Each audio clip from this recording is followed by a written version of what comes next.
In December 2020, Arsenal were in freefall, losing 4 of their previous 5 games in the Premier League, and the only one they did not lose was a 1-1 draw at home against Southampton. Arsenal were in 15th place in the Premier League, having won just 4 out of a possible 14 games. Chelsea, however, were 5th, winning half their games but looking strong. Arsenal was set to face Chelsea in a Boxing Day game at home. Before the game, Ian Wright, Arsenal's second highest goal scorer ever, said he'd love Arsenal to win, but it's just not going to happen. Thankfully, Mr. Wright was wrong, yes, pun intended. Arsenal won 3-1 against Chelsea in a game that we completely dominated. But why this sudden change of fortunes? Well, in this game, Arteta, who was getting quite desperate at the time, took a punt on an Arsenal Hale-End Academy graduate and 20-year-old Englishman, Emile Smith Rowe. Behind Lacazette, there was this youthful attacking three of Bukayo Saka, Gabriel Martinelli and Emile Smith Rowe. This punt or change-up took Chelsea by surprise, and we put them to the sword. Emile Smith Rowe looked incredible and looked like an answer to our attacking problems at the time. 3 seasons later, there are now rumours floating around about Arsenal being open to the prospect of selling Emile Smith Rowe to none other than Chelsea. So in today's video, we're going to discuss why Arsenal must not do this and why this could be a huge mistake if it is done. So what's going on, everyone? You're listening to Gunner Central here. I hope you're all doing well. So after the aforementioned game against Chelsea, Smith Rowe and Arsenal as a whole were simply incredible. Arsenal went on to win 4 out of our next 5 games in the Premier League. Smith Rowe looked like the real deal. Smith Rowe finished the season with 4 goals and 7 assists in 33 games in all competitions for the team. Now, the stats may not be anything impressive or incredible, but it wasn't about the stats. It was about how good he was and how important he was for the way that Arsenal played that season. He also got his first game for the English senior team, and he scored a goal for England in his second game. Smith Rowe was then rewarded for his breakthrough season with a new 5-year contract, and he got given the number 10 shirt. It was only up from here.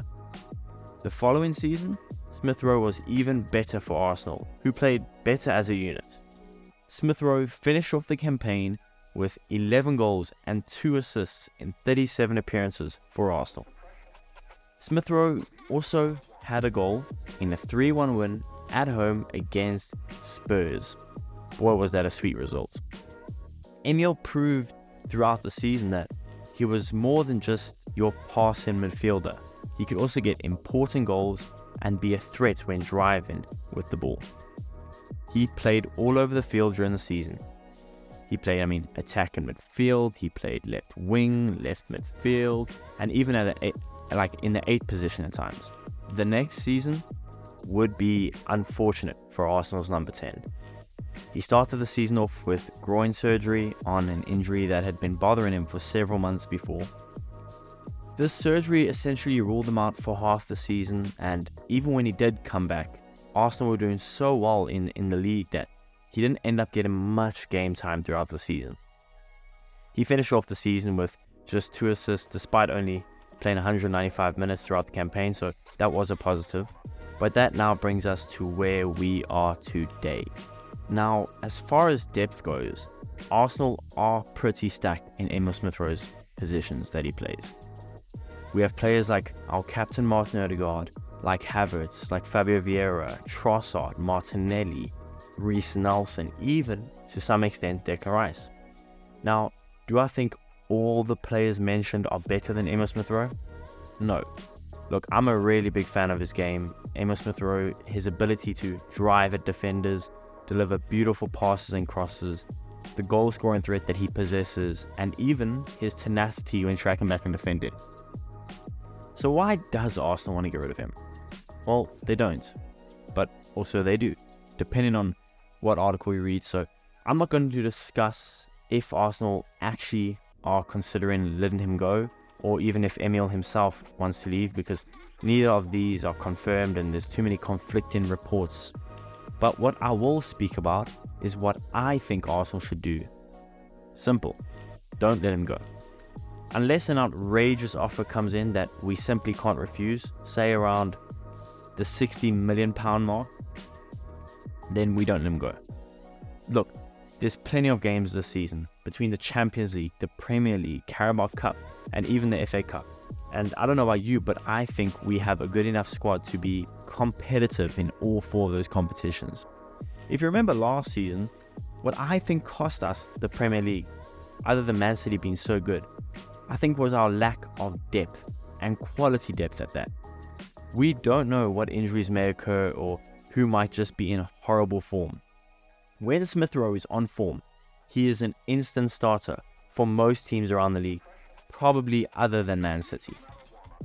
Look, I originally planned to make a video simply ranting about how Emile Smith Rowe needs more game time, because he simply just does. He needs to be played more. He is such a good player. Like, let him come on for Kai Havertz when Kai isn't doing well, or let him come on for Odegaard to give him some rest. Maybe even let him start over Saka some games so we don't burn out Bukayo like towards the end of last season. Emile Smith Rowe is such a good player, and he brings quality to this team. He possesses qualities that not a lot of our players around the squad do. He needs more game time, and he should absolutely not be sold. Look, I could go on about this, but I think you lot get the point I'm trying to make. And as for the rumored swap deal between Chelsea and Arsenal for Emile Smith Rowe for Mudryk, I'm not even going to talk about that. That would just be a brain dead decision from Arsenal, so absolutely not. That should not happen. I'm not even going to entertain that. But with all that being said, I would love to know your guys' thoughts in the comments about this whole situation, and I'll see you guys in the next one.